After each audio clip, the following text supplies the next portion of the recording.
Imagine you're driving down a long stretch of road in the middle of the desert, in the middle of nowhere.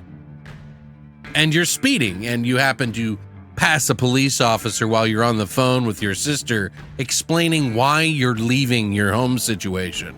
That officer starts playing really messed up mind games with you and wants to chase you and hunt you. That's this movie. Let's get into it.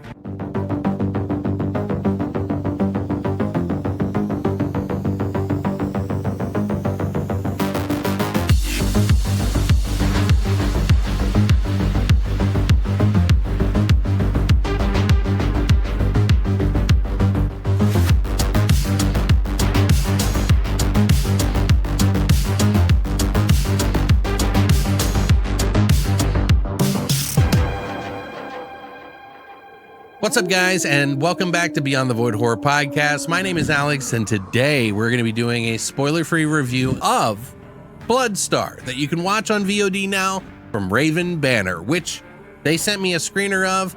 Thank you very much for allowing me to check out your film.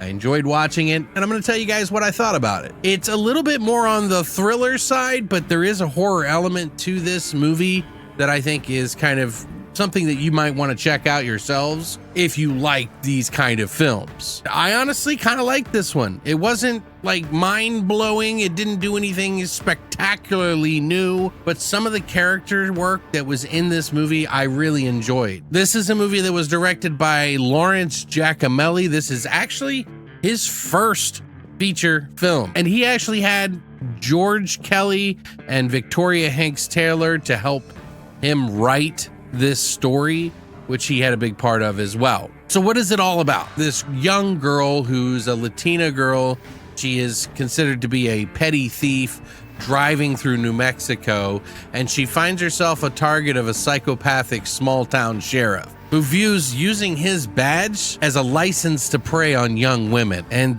this might not be the first time he's done it. She's got to use her street smarts to try to get herself out of this situation, and boy does it get pretty wild. So when I watched this movie, it took me a little while to get into it, although the main girl who is in this movie, Brittany Camacho, is really charming in this movie, and I think she's a fantastic actress, wanting to root for somebody in a very terrible situation. Obviously, there are moments where you're like, why would you trust this and why would you do that? We wouldn't have a movie, folks, if it didn't break a little bit of the suspension of disbelief. But I think they do a pretty decent job of trying to cover the holes, try to make it seem like a realistic situation, because this cop is being nice and mean to her at the same time. So it's a little cross wires and you don't know what to do, especially when you get the law involved. But she's kind of a badass in this, and it really kind of makes for a fun cat and mouse adventure because, you know, she's not just a mouse running. She's fighting back. The sheriff, played by John Schwab, does a pretty decent job of being that cop that's just, you know, pushing the line just too much, but also kind of playing the nice guy in some situations. So it's a pretty good setup for everything, although there are some moments in the film where it drags a little bit. But some of the characters you meet, there's a specific character that this girl meets from one of the places that she stops at, that I kind of saw what was going to happen, but the camaraderie between the two of them really was just like a very bright spot in the movie. There a lot of things turn for the worse in this movie, so to kind of disappoint you or make you feel excited or feel like you got away or feel like you're safe and you're not, it does kind of prey on those things, which is very important in these types of movies. And there have been other movies that are similar to this. There is definitely a formula here where somebody's on the road being chased by somebody and they're trying to get away. And there's these really strong sort of monologues and dialogue between the two characters that is kind of the cat and mouse like soup that we like to drink. But it's not, like I said, as good as some of the other ones I've seen, although there are a couple of moments in here that I think a lot of people will enjoy. Taper your expectations a little bit because there isn't a lot of real new territory here, and it kind of follows some older tropes from like the 90s. At least to me, it feels like there's tropes in this that are a little outdated, kind of have been done in other movies. I don't have any problem with movies that borrow a little bit at all. It's just got to do it better than those other ones if they're going to try to make it work. But I still didn't mind it. I still enjoyed it.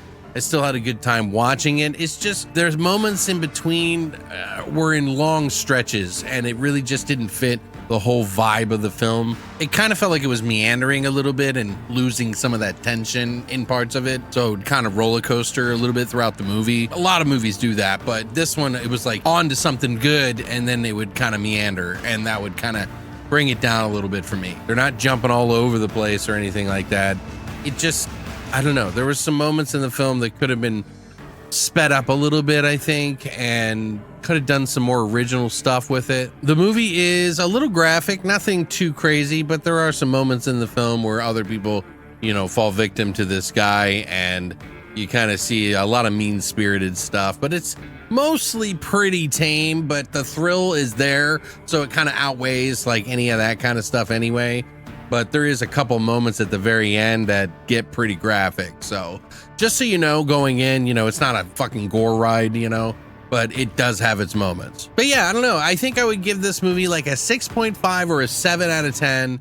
It is definitely doing some good things right here. Ideas that could have been polished up a little bit better. Some dialogue that probably could have done a little bit of work, but mostly, you know, the acting and everything was pretty well done, and the visuals in this movie and the way it looked is like fantastic. It all feels like, you know, a big budget movie, even though it's done in a smaller style indie way. And I would definitely like to see what Giacomelli does in the future, because I feel like there's some good talent behind the camera here, but it just wasn't that big of a movie for me in my particular taste. If you like stuff like that, where people are being hunted down by a police officer and there's like tug and pull the whole time, it's not a bad one to watch. So if you're looking for something like that, I'd say go ahead and check it out and rent it. It's up on VOD now for your rental price. But yeah, this isn't one that a lot of people are talking about, and I try to grab those a lot of times because I feel like there's movies that really should be seen sometimes that they haven't been talked about.